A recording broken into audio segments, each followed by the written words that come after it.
I have spent 34 years being the kind of man who handles things quietly. My wife counted on that. She made a critical error. The morning I drove my father to his assessment at Millbrook Gardens, my wife was at Pilates. That's not an accusation. That's a timestamp. She told me 3 weeks earlier, sitting at our kitchen table with her coffee, that she didn't sign up to be a caretaker. She used those exact words. I said, okay. Just that. 2 letters. She thought that meant I understood. She was right, but not the way she meant. I want you to understand something about an asset protection trust. You can't undo one. Not after 30 days. Not after a year. Not with a lawyer, a judge, or an apology. By the time Sandra figured out what okay meant, she had already missed her window by 23 days. 23 days. My father is exactly where he needs to be. Sandra is exactly where her choices put her, and I have never once lost sleep over the difference. There's a kind of man who makes his decisions the way a civil engineer makes calculations, quietly, on paper, in private, long before anyone else in the room understands that a decision is being made at all. I know this kind of man because I am this kind of man. I have been this kind of man for 64 years. My wife understood this about me in theory. She just never applied it to herself. My name is Gerald Bauer. I am 64 years old. I spent 36 years as a civil engineer for the state of Ohio, most of it working on infrastructure assessments, bridges, drainage systems, retaining walls, load-bearing structures that most people drive over or walk past without a second thought. I retired 3 years ago to a house on Milford Creek Road in Columbus, Ohio, a 2-story colonial with a detached garage where I keep my 2004 Ford F-250 and a workbench I have used every weekend for 11 years. The bench is not for any particular project. It is for the same reason some men sit on a porch. You need a place where your hands are busy and your mind can be quiet. I coach a youth engineering workshop at the rec center on Tuesday afternoons, teaching 12 and 13-year-olds how to think about problems structurally, which is, in my opinion, the only thinking skill that transfers to everything else in life. I find it more satisfying than anything I did in the last decade of my professional career. And until 5 weeks ago, I believed I had a marriage that meant something. Welcome to Dad's Raw Revenge. Get settled, because this one is going to take you somewhere. Drop a comment, and let me know where you're watching from. Hit that like button, and make sure you're subscribed. Trust me, you're going to love it here. My father's name is Harold Raymond Bauer. He is 77 years old. He spent 40 years as a machinist at a tool and die shop in Dayton, Brenner Industrial on Troy Street, which closed in 2009 after 61 years in business. He started there at 19 and left at 59 when the plant shut down. He used to say that he had made parts for things he'd never seen assembled, which he found quietly satisfying. That the piece he cut fit something larger, something that worked, was enough. He never needed to see the whole machine. He has the hands of a man who worked with them for 40 years. Wide, deliberate hands that still move with more precision than most people half his age. He keeps his tools organized on a pegboard in his garage. He built the pegboard himself in 1987 from a sheet of 1/4-inch plywood and a set of metal hooks, and he has never once in 37 years put a tool back on the wrong peg. I noticed this when I was a boy and decided it meant something about a person. I still believe that. After my mother passed in 2012, Harold stayed in a house on Fenwick Drive in Dayton. People asked him about moving, about downsizing, about coming closer to me in Columbus. He looked at them the way a man looks when someone is asking a question that has a self-evident answer. He was not going anywhere. That house had 44 years of his life in it. His vegetable garden came back every spring in the same raised beds he'd built from cedar planks in 1991. His Thursday morning coffee group, for men he'd known since the mid-1970s, down to 3 now, met at the same diner on Brown Street at 7:30 a.m. without fail. He had his routines. His routines were his. He told me every Sunday when I called that he was doing fine, and for 11 years after my mother died, I believe him because he had given me absolutely no reason not to. I drive to Dayton the first Sunday of every month. That is not new. That is not a recent development born of concern or obligation. It is a practice I established a month after my mother's funeral and have kept without interruption for 11 years. Sandra had been invited on approximately 40 of those drives and had come on 3 of them. I never made an issue of it. Harold never mentioned it. Some things you file under who people are and move forward accordingly. The first Sunday in March, I made the drive and found Harold quiet in a way that was different from his usual quiet. He has always been a still man, still and precise. But this was something else, something slower. Like the machinery was running, but the timing was slightly off. Nothing dramatic, nothing that would announce itself, just a fraction of a degree out of calibration that you would only notice if you knew the machine well enough to hear it. He couldn't find the word for the thing on the counter. The percolator. His percolator. The same one he has used every morning since 1986. The one with the black handle and the glass top that he keeps cleaner than most people keep their dishes. He stood with his hand resting on it and looked at it like it had just shown up there without his permission. "Dad," I said carefully, "how long has that been happening?" He looked at me. "What?" I said nothing. I just noted it. The way I have always noted things. Filed it under the date and kept moving. I got home that evening and started making calls the next morning. Dr. Philip Carver at Ohio State Wexner Medical Center. Neurologist, 22 years in practice, referred by our family physician, Dr. Raymond Ingalls, who had seen Harold for a routine visit in January, and flagged some things he hadn't put in the formal notes until I called and asked him directly. I appreciated that he was careful. I appreciated less that careful had meant quiet for 6 weeks. The appointment was March 14th, a Thursday, 8:30 in the morning. I drove Harold up from Dayton the night before. He slept in the guest room and ate scrambled eggs at my kitchen table the next morning with his coffee and the newspaper I'd set out for him, which he still takes in print because he does not trust information that doesn't have a physical object attached to it. I find this completely reasonable. Sandra was upstairs. She had a yoga class at 9 and had mentioned the night before, with a specific tone of a person establishing a boundary they consider fair, that she was not canceling it. I had said, "I didn't ask you to." She had said, "I just want to be clear." I had said, "You are." She did not come downstairs to say good morning to Harold. He didn't mention it. He ate his eggs and read the sports section and told me the Reds' bullpen situation was, in his word, embarrassing, which made me laugh. I drove him to Wexner at 8 o'clock, and we made it with time to spare because I had accounted for construction on I-270 that I knew would be there and was. Dr. Carver ran a full cognitive battery. The Montreal Cognitive Assessment, a clock drawing test, a word recall sequence, a series of processing speed measurements. It took 2 hours and 11 minutes. I sat in the waiting room on the 3rd floor with a cup of coffee that went cold at the 30-minute mark and did not taste a single sip. The room had large windows facing east, and the March light was flat and thin and completely indifferent to whatever was happening in the assessment suite, which I found strangely useful. I looked out at it and thought about load calculations, about design capacity versus real-world load, about the difference between what a structure is built to hold and what we actually ask it to carry. Dr. Carver came out at 10:47.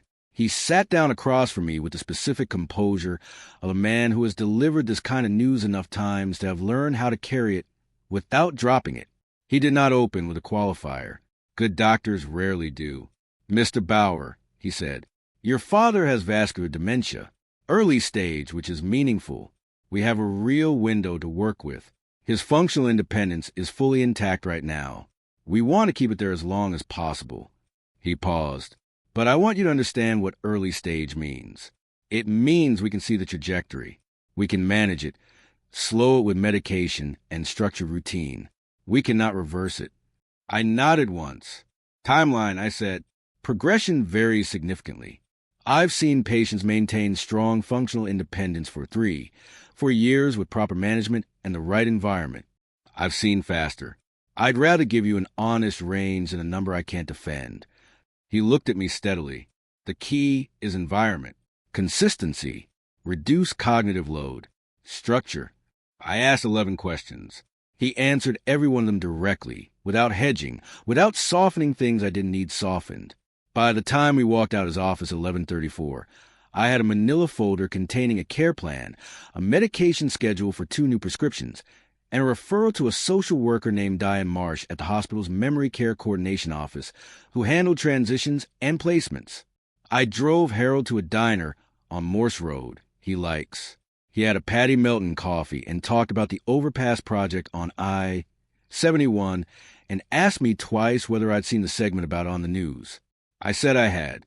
He nodded with satisfaction both times, which told me he had already processed that the question was repeating and was simply letting it go, which told me he was still himself in every way that mattered.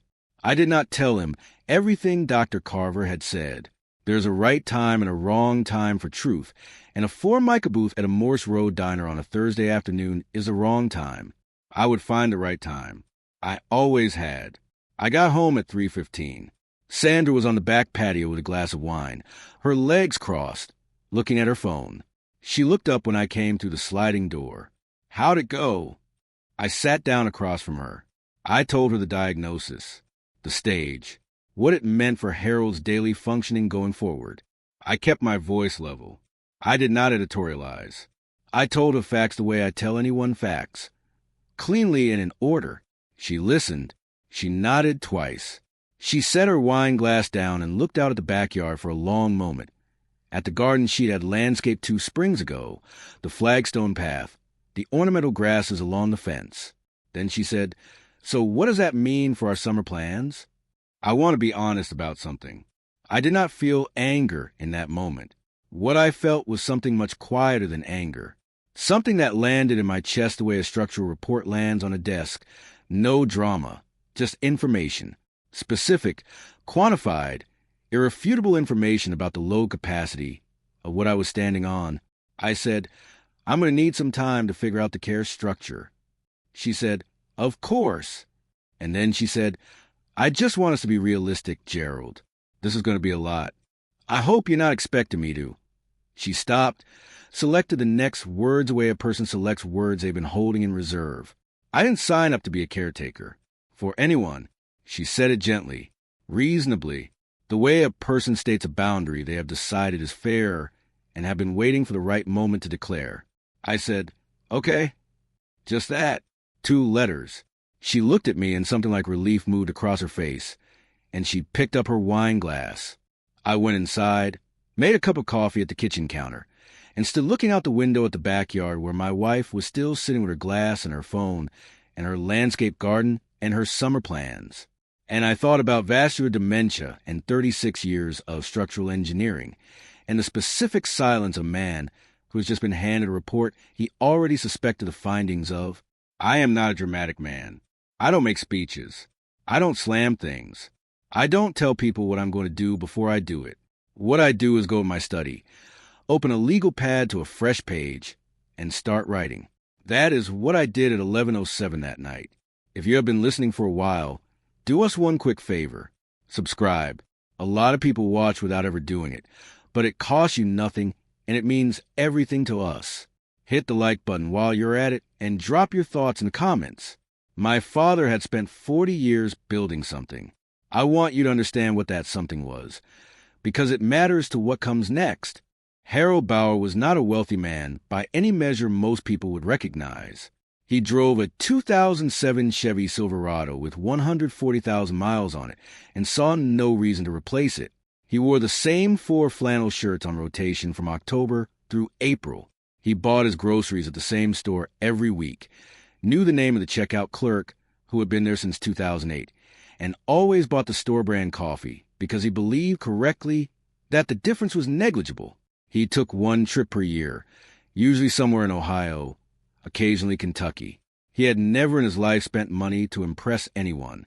What he had was a house on Fenwick Drive, paid off in 2003, assessed most recently at $187,000. An investment account he had built over 30 years of slow, patient contributions, starting at $40 a month in 1984, when that was real money to him, increasing every time he got a raise, never touching it, watching it grow the way you watch a tree you planted yourself. Current value, $214,000.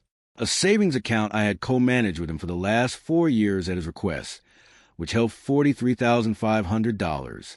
A 1972 Ford Maverick he kept in the garage under canvas cover, original engine, 67,000 miles, which he and my mother had bought used in 1979 and which he had maintained with the same precision he applied to everything mechanical. Combined value of the whole picture, somewhere in a range of $450,000, not counting the Maverick, which a collector had offered him $28,000 for twice, and he had declined both times. Not a fortune. To Harold Raymond Bauer, it was every decision he had made since he was 19 years old, compounded over 58 years. And it was without question going to his son. I had never once thought about Sandra in relation to that number.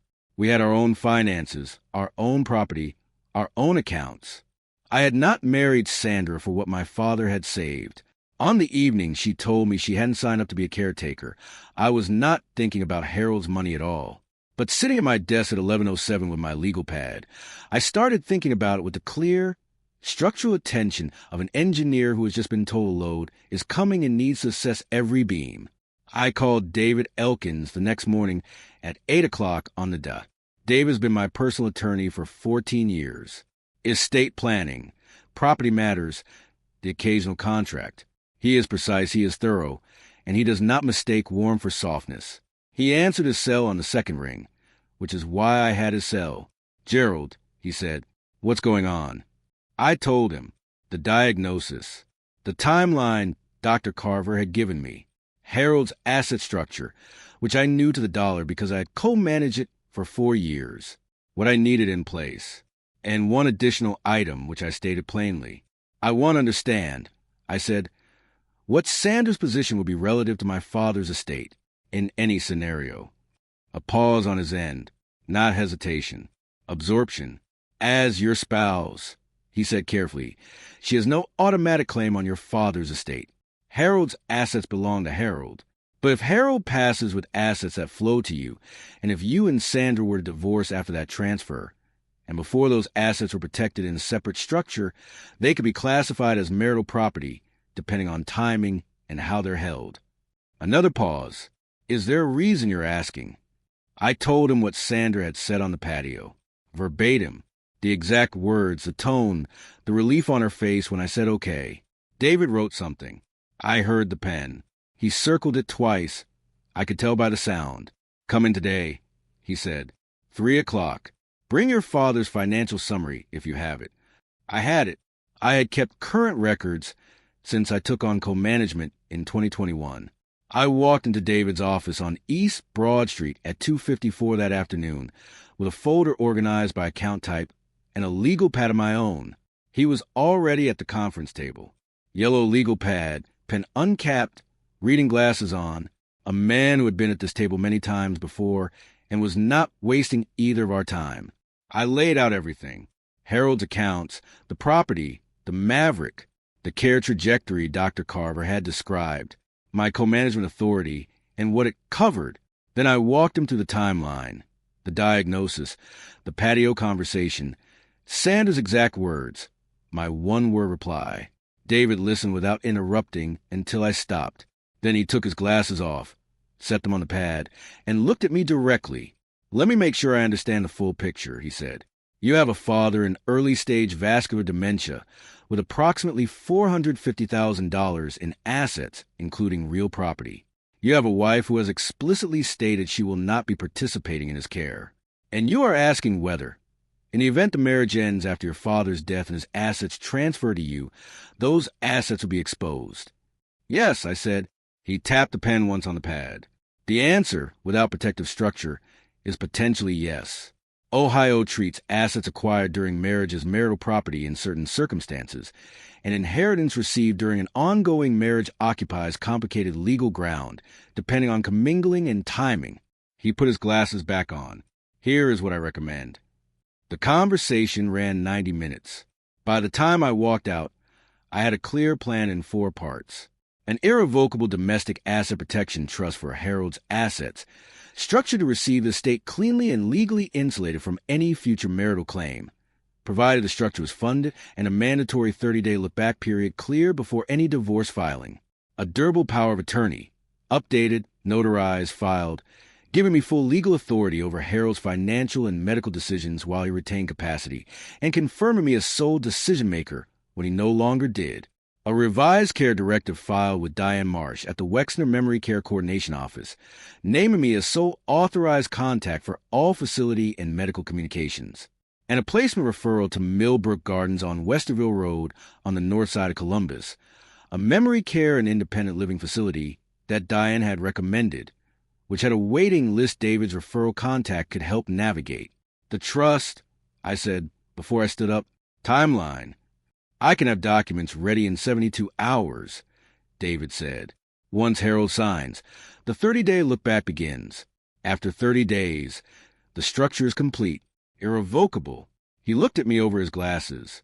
Is your father competent to sign today? Today, yes. Absolutely.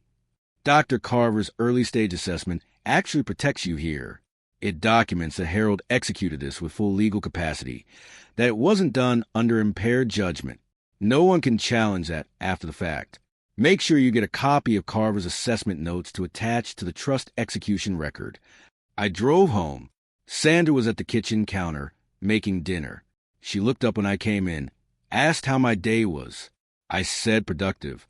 She smiled and went back to the stove. I went to the study and called Harold. He picked up on the second ring. I need to come out Saturday morning, I said. I want to walk through some paperwork with you. Nothing alarming, just things that need to be in order, given what Dr. Carver told us. A brief silence. Then Harold said, I figured you'd get around to it eventually. He had known something was coming. He had been waiting with the patience of a man who trusted that when his son showed up, it would be the right time. I drove to Dayton on Saturday, March 22nd. He had the coffee ready at 8:15. We sat at the kitchen table, the same table where I had done homework in the 1970s, where my mother had made every birthday cake, where Harold had read the paper every morning for 44 years, and I laid out what David had prepared. I did not make it complicated. Harold Bauer had lived 77 years on the principle that plain talk was a form of respect, and I had learned it from watching him. Dad, I said, I want to make sure everything you build goes exactly where you've always meant to go. And I want it protected while I'm helping you through this next part. He pulled the documents toward him and read them with his glasses on and his coffee mug at his right hand. He was not confused. He was thorough. He read every page. It took him 18 minutes. He asked 2 questions, one about the power of attorney scope, one about whether the trust affected the Maverick. Both precise. Both exactly the questions a man should ask. I answered both directly. He picked up the pen David had sent and signed at 9:04 a.m. Then he set the pen down and picked up his coffee. Your mother would have had this done 10 years ago, he said. I know, I said. I learned it from watching her. He made a sound that was almost a laugh. Almost. I dropped the signed documents at David's office by noon. He filed the same afternoon. The 30-day look-back window began March 22nd at 9:04 a.m. It would close April 21st. I did not tell Sandra any of this. She did not ask. In the 3.5 weeks between March 22nd and April 14th, Sandra asked about Harold exactly once. A Sunday morning in passing, the same tone she used to ask whether we needed milk. How's Harold doing? I said he was managing. She nodded and looked back at her phone. She did not ask about next steps. She did not ask about the care plan or the facility search or the medication schedule or whether I needed help driving Harold to his follow-up with Dr. Carver on April 2nd. She went to Pilates on Monday and Wednesday mornings without variation. She had dinner with her friend Joanna on the 28th. She booked a weekend hotel in Cincinnati for early May, sent me the confirmation, and asked whether I thought I could get away. I said I'd look at my schedule. I was not angry during those 3.5 weeks. I want to be precise about that. Anger is a feeling of a man who expected something different. I had stopped expecting something different on the Thursday afternoon in the backyard. What I felt instead, through all of those days, was a specific quiet of a man who has read the structural report and is no longer surprised by what it says. Harold moved to Millbrook Gardens on April 4th. I drove him up myself. 3 boxes, his toiletries, a framed photograph of my mother, a set of his most used tools for the storage unit.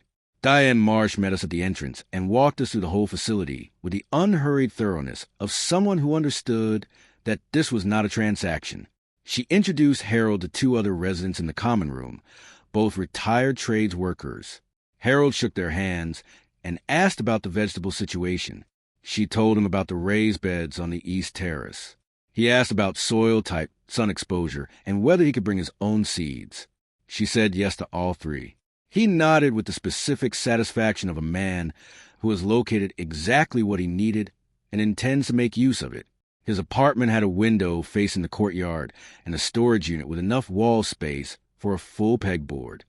I hung it myself while Harold supervised from the doorway, telling me twice that I was putting the level in the wrong place, which I was the first time and was not the second time. When it was done, he stood back and looked at it and said, "That'll do."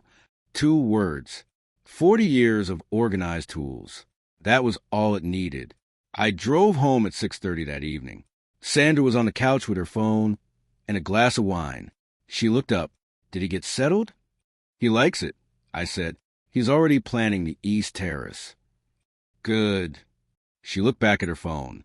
I went to the kitchen, made a cup of coffee I didn't need, and stood at the counter looking at the dark backyard. April 4th. The trust had been running for 13 days. 17 days left on the window. And something settled over me in that kitchen. Not anger, not grief, just a cold, specific clarity of a man who has been calculating a load for 3 weeks and has finally arrived at a number he can't argue with. 22 years. A woman who had been asked exactly nothing and had offered exactly the same. A man in a Dayton kitchen with a percolator and a pegboard and 40 years of careful work that deserved to land somewhere to be honored. I set the mug down. I made a decision at the counter at 6:47 on a Wednesday evening in April. Not an emotional decision, not a reactive one, a permanent one. The kind you make when the math is finished and the structure has already shown you what it's made of. I called David Elkins at 8 o'clock the next morning. April 21st. The Trust's 30-day look-back period closed at 9:04 a.m. The protection was complete, irrevocable. Harold's assets were structured exactly as designed, flowing cleanly and legally to his son, insulated from any claim that did not exist on the morning Harold signed his name at kitchen table in Dayton. At 9:22 that same morning, I asked Sandra to sit down. She came in with her coffee, looked at my face, read something in it. She sat. I placed 3 things on the table in front of her. The Asset Protection Trust Summary. 1 page, plain language. David's firm's formatting, nothing decorative. The durable power of attorney, filed and certified with the county. And a cover letter from David Elkins on his letterhead, dated April 14th, addressed to Sandra directly, summarizing in plain English what had been executed, when, and what it meant going forward. I had asked David to write that letter on April 14th, 7 days before the window closed. I had carried it in my desk drawer since. She picked up the cover letter first. Read it slowly. Set it down. Picked up the trust summary. I watched her eyes track across the page. Watched them reach the execution date. March 22nd. Gerald. Her voice came out careful. Yes. This was done in March. Yes. Before. She stopped, recalibrated. You did this before we had even fully talked about what was going to be needed. We talked about it on March 14th. I said, on the patio, you told me you hadn't signed up to be a caretaker. I said, okay. She looked at me across the table. Something moved across her face in layers I recognized from structural assessments. The sequence of a person recalibrating, weight shifting, finding that the load distribution is not what they calculated. First the confusion, then the unease, then the specific expression of someone who has just realized the floor is not where she thought it was. What does this mean? She said very quietly. For us? I folded my hands on the table. It means my father's affairs are in order, I said. It means everything he built for 40 years is protected and goes where he always meant to go. And it means that whatever happens between you and me from this point happens honestly, with complete information on both sides. I paused, which is something neither of us had 3 weeks ago. The kitchen was quiet. The refrigerator cycled. Outside, a car moved slowly down Milford Creek Road. Sandra looked at the documents again, looked at me, and I watched something cross her face that I had not seen before. Not fear exactly, though there was fear in it. Something more precise.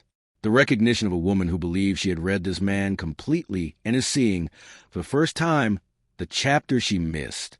"You've been doing this," she said slowly, "the whole time, the whole marriage." "I've been building things a whole marriage," I said. "Yes." She pressed her lips together and looked out the window at the backyard, the landscape garden, the flagstone path, the ornamental grasses catching the April light along the fence. I let the silence sit. I had said everything I needed to say. I have found, in 64 years, that silence after the truth is usually more honest than anything you could add to it. Sandra moved out 11 days later. It was not contentious. She took what was hers, and I took what was mine, and David handled the rest of the efficiency of a man who has done this enough times to know that clean is always better than prolonged. I drove to Millbrook Gardens on a Saturday morning in early May. Harold was in the courtyard with a coffee mug and one of the other residents, a retired plumber named Chesterwood, and they were arguing cheerfully about the best method for staking tomato plants, a disagreement Harold was clearly winning on the merits. He looked good. There was color in his face I hadn't noticed had left. He looked up when I came through the gate, raised his mug. I sat across from him and poured from the carafe on the table, and we were quiet for a while in the comfortable way of two men who have said the important things and don't feel the need to review them. "How's Sandra?" he asked after a while. "She's managing," I said. He looked at me over his mug with the eyes of a man who has been on this earth long enough to understand precisely what managing means in that tone of voice. He nodded once, slowly. "Look back at the tomato beds." "Good," he said. "I have thought, in the weeks since, about what Harold said that Saturday morning in Dayton, sitting at his kitchen table with the signed documents between us. Your mother would have had this done 10 years ago. He said it the way he said every true thing.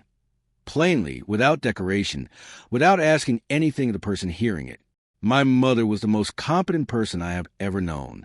She did not announce what she was building. She just built it, every day, quietly, for 40 years. And she taught me, not with words.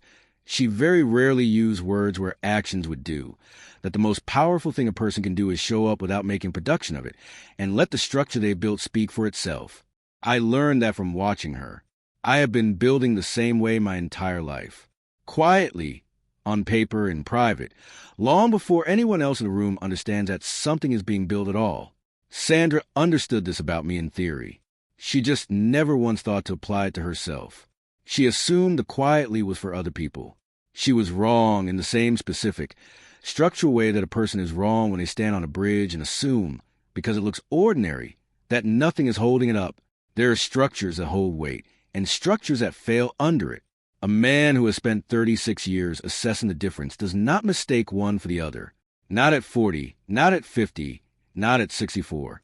You learn to read what things are actually made of before you commit to standing on them. And when the assessment comes back and the numbers don't support the load, you don't argue with the numbers. You design accordingly. My father is on the East Terrace at Millbrook Gardens, tending 3 tomato plants he started from seed the week he moved in. He knows the name of everyone on his floor. His coffee is ready at 8:15 every morning, and his tools are on the pegboard in the storage unit, every one in its place, just the way he left them on Fenwick Drive.